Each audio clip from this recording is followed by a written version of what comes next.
ఎదురు డిసెంబర్ నుంచి వైఎస్ఆర్సీపీ ఉద్యమ బాట. డిసెంబర్ 11న రైతుల తరపున వారి సమస్యల పరిష్కారానికి ర్యాలీగా వెళ్లి అన్ని జిల్లాల కలెక్టర్లకి వినతి పత్రం అందజేస్తాం. కరెంటు ఛార్జీల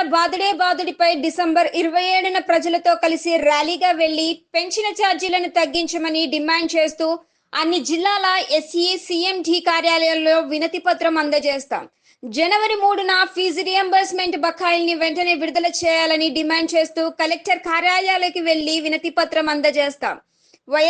వైఎస్ఆర్సీపీ అధ్యక్షులు. ప్రజలు ఎదుర్కొంటా ఉన్న సమస్యల మీద, మరీ ముఖ్యంగా 3 ప్రధానమైన అంశాల మీద, రైతుల సమస్యల మీద, కరెంటు ఛార్జీల బాదుడు మీద, పిల్లలకు చదువు సంబంధించి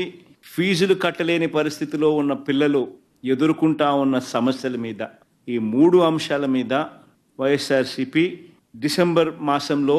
ఈ 3 అంశాల మీద గట్టిగా ఉద్యమ బాట పట్టే కార్యక్రమానికి శ్రీకారం చుడతా ఉన్నాం. ఇందులో భాగంగా డిసెంబర్ 11వ తారీఖున రాష్ట్ర వ్యాప్తంగా ఉన్న అన్ని కలెక్టర్ల అన్ని జిల్లాల్లోనూ రైతుల తరపున వైఎస్ఆర్సీపీ రైతులకు సంబంధించిన ప్రధానమైన అంశాలు, ధాన్యం సేకరణలో రైతన్నలకు జరుగుతూ ఉన్న అన్యాయాన్ని ప్రశ్నిస్తూ, ధాన్యం సేకరణలో కనీస పెట్టుబడి ధర ఖచ్చితంగా ప్రభుత్వం వైపు నుంచి వచ్చేట్టుగా ఒత్తిడి తీసుకొచ్చే దాంట్లో భాగంగా కనీస మద్దతు ధర రైతులకు ఖచ్చితంగా వచ్చేట్టుగా చేస్తూ, రైతులకు సంబంధించిన ఆ ప్రస్తావనతో పాటు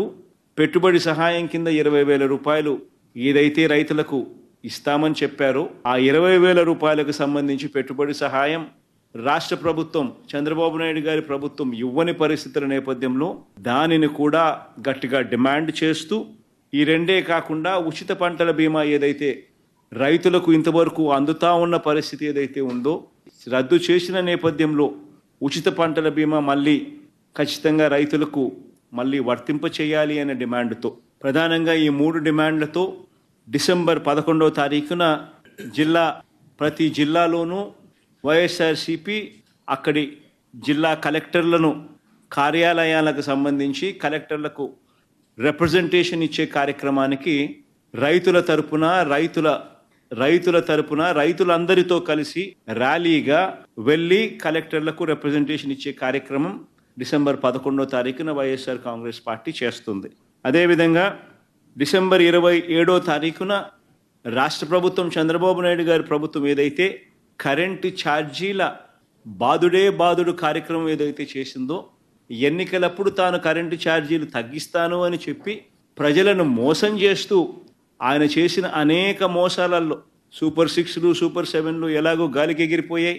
ఆ కార్యక్రమం అనేది గాలికి ఎగిరిపోయి ఈ బాదుడు కార్యక్రమం చంద్రబాబు నాయుడు గారు తీసుకొచ్చిన ఈ నేపథ్యంలో కరెంటు ఛార్జీలు తగ్గకపోగా కరెంటు ఛార్జీలు బాదుడు పేరుతో పెంచిన నేపథ్యంలో ప్రజల తరపున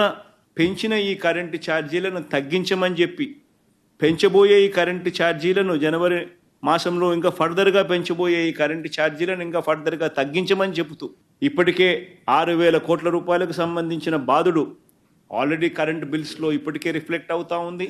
మరో 9,000 కోట్ల రూపాయలకు సంబంధించిన బాదుడు ఈ నెల కరెంటు బిల్స్లో, అంటే రేపు నెల వచ్చే కరెంటు బిల్స్లో అది కూడా రిఫ్లెక్ట్ కాబోతా ఉంది. సో 15,000 కోట్ల రూపాయలు ఏదైతే చంద్రబాబు నాయుడు కరెంటు బిల్లులు ఏదైతే పెంచే కార్యక్రమం చేశాడో ఆ పెంచిన కరెంటు ఛార్జీలను వెనక్కి తీసుకోమని చెప్పి గట్టిగా డిమాండ్ చేస్తూ డిసెంబర్ 27వ తారీఖున ప్రతి జిల్లా హెడ్ క్వార్టర్స్లోనూ ఎలక్ట్రిసిటీ ఎస్సీ ఆఫీసులకు ఒకవేళ ఎస్సీ ఆఫీసులు లేని చోట్ల సిఎండి, ఎస్సీ ఆఫీసులతో పాటు సిఎండి ఆఫీసులు ఉన్న కార్పొరేషన్స్ పరిధిలో ఏదైతే ఉంటాయో అక్కడ సిఎండి కార్యాలయాలు, ఇక్కడ వైఎస్ఆర్సీపీ ప్రజల తరపున ప్రజలతో పాటు కలిసి భారీ ర్యాలీగా వెళ్ళి ప్రతి జిల్లాలోనూ వైఎస్ఆర్ కాంగ్రెస్ పార్టీ ప్రజల తరపున చంద్రబాబు నాయుడు గారి ప్రభుత్వాన్ని గట్టిగా డిమాండ్ చేస్తూ పెంచిన కరెంటు ఛార్జీలు ఉపసంహరించుకునేట్టుగా ఒత్తిడి తీసుకొచ్చే కార్యక్రమానికి డిసెంబర్ 27వ తారీఖున చేయబోతా ఉన్నాం.